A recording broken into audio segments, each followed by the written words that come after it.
जाने माने इज्जतदार बिजनेसमैन राज कुंद्रा की इज्जत का फालूदा हो चुका है। जी हाँ, जैसा कोई करता है उसे एक दिन उसका फल जरूर मिलता है और ये बात राज कुंद्रा को समझ में आ गई होगी।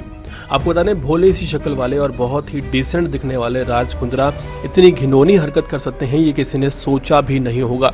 वहीं आपको बता दें, राज कुंद्रा को लेकर एक खबर सामने आई है कि राज कुंद्रा आखिर उन अभिनेत्रियों का जिनका वो फायदा उठाया करते थे क्या करते थे और उनसे कितने पैसे पे किया करते थे।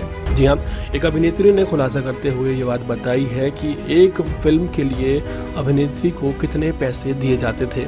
आप भी जानकर हैरान रह जाएंगे कि लड़कियों को 30 लाख रुपए एक फिल्म की वेब सीरीज़ के लिए एक पार्ट के लिए दिए जाते थे, जिसमें से लड़कियों का खर्चा पानी निकल जाता था और मुंबई जैसे बड़े शहर में रहने का उनका एक्सपेंसेस निकल जाया करता था। उसके बाद लड़कियां फिर से संघर्षरत हो जाती थीं और स्ट्रगल में लग जाती थीं।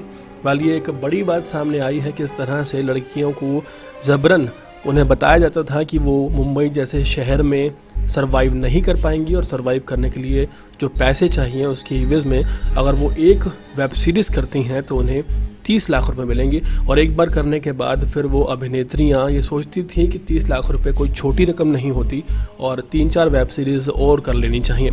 और इस तरह धीरे धीरे वो अभिनेत्रियां इस दलदल में फंसती चली जाती थीं और इतनी ज़्यादा फेमस हो जाती थी क्योंकि इस वेब सीरीज़ में लड़कियों के चेहरे नहीं छुपाए जाते कि उसके बाद उनके पास कोई और ऑप्शन नहीं रह जाता था और धीरे धीरे लड़कियों को 30 लाख रुपए की जगह 3 लाख रुपए दिए जाते थे।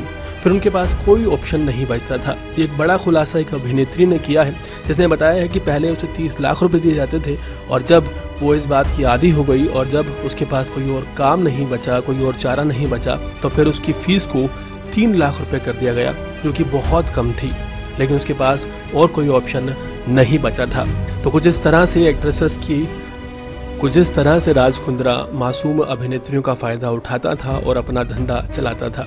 देश और दुनिया की तमाम खबरों से जुड़े रहने के लिए देखते रहें हमारा चैनल और हमारे चैनल को सब्सक्राइब करना बिल्कुल ना भूलें।